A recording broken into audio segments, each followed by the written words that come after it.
Guinness book of world record में दर्ज है। तमिलनाडु का नेल्लई पर राजगोपुरम, जहां शंकर पार्वती के दो अलग अलग मंदिर विद्यमान है, उसी प्रकार उल्लगमन काशी विश्वनाथ राजगोपुरम के पिछवाड़े बना कुत्रालम नामक पानी का झरना विदेशी पर्यटकों का आकर्षण केंद्र है। और आंध्र में स्थित विख्यात तिरुपति बालाजी राजगोपुरम की निधि सहस्त्र करोड़ आंकी गई है, इसलिए वो भारतवर्ष का शीर्ष राजगोपुरम कहलाता है।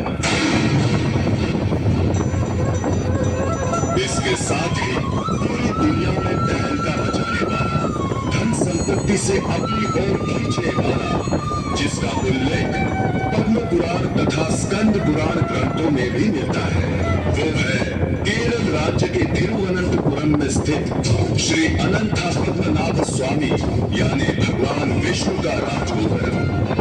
इस भव्य राजगोपुरम का निर्माण कार्य 1731 से लेकर 1750 तक तिरुमल मार्कंड वर्मा जी ने कराया और संपूर्ण संपत्ति और स्वयं को प्रभु के चरणों में समर्पित कर दिया।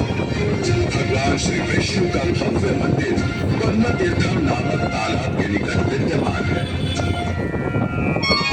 जब भगवान विष्णु ने अपने हाथों में धरा कमल का पुष्प इस स्थान पर फेंका, तब यहाँ एक तालाब का निर्माण हुआ, जिसका नाम पद्म तीर्थम पड़ा। इस मंदिर के प्रवेश द्वार पर 100 फीट ऊंचा गोपुरम है। मंदिर के पूर्व स्थल से लेकर मुख्य स्थल तक का बारांदा काफी चौड़ा है, जहाँ 365 तथा 1/4 ग्रेनाइट पत्थरों से बने खंभों पर शिल्पकारिता देखने मिलती है। इसी मंदिर के गर्भगृह में विद्यमान है श्री अनंत पद्मनाभ स्वामी, जो शेष शैया पर योग निद्रा में लीन है। उनके निकट ही शिवलिंग है। यहाँ श्री प्रभु के अद्भुत दर्शन 3 दरवाजों से किए जाते हैं।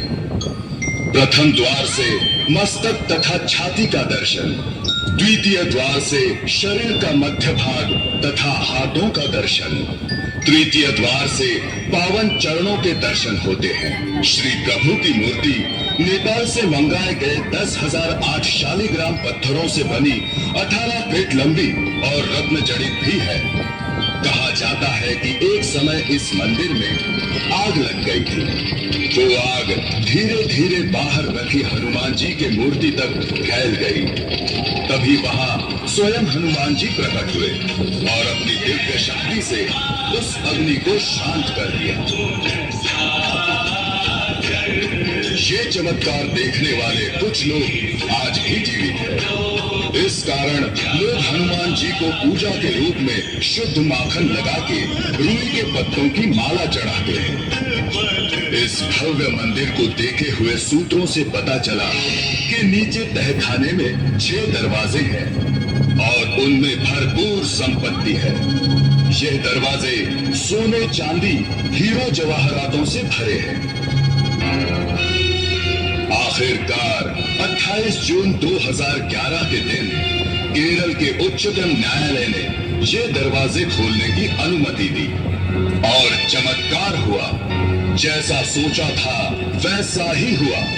पहले, दूसरे, तीसरे, चौथे दरवाजों से स्वर्ण पूजा सामग्री और रत्न जड़ित आभूषण मिले।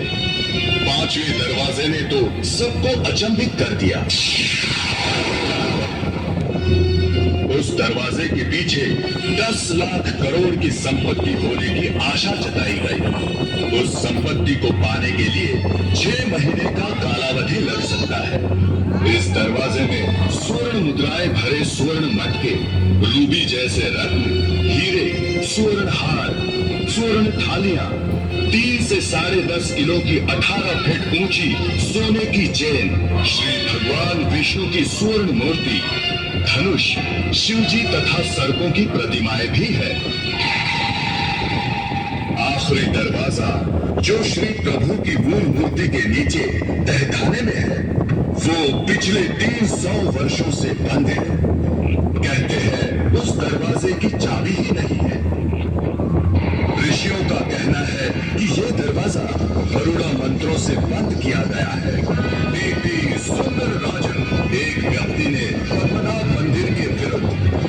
कौशल दायर कर उसे खोलने की हिम्मत की थी, लेकिन परिणाम स्वरूप उस व्यक्ति की अकस्मात मृत्यु हो गई।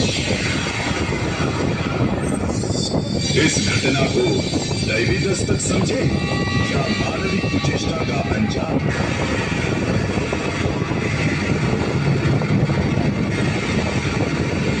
जरा गौर से देखिए इस डरावने दरवाजे को। जरा गौर से देखिए इस डरावने होली अनहोनी दरवाजे को। जरा गौर से देखिए इस डरावने होली अनहोनी दरवाजे को। इस पे मौजूद नागों और नागबंधम नागपासम रूपी आकृतियों को। जरा गौर से देखिए इस डरावने होली अनहोनी दरवाजे को। इस पे बनी राक्षसी कपाली, दोनों तरफ मानवीय आकृतियां भी मौजूद हैं। कहते हैं इसमें और भी सोना, चांदी और हीरे भी हो सकते हैं।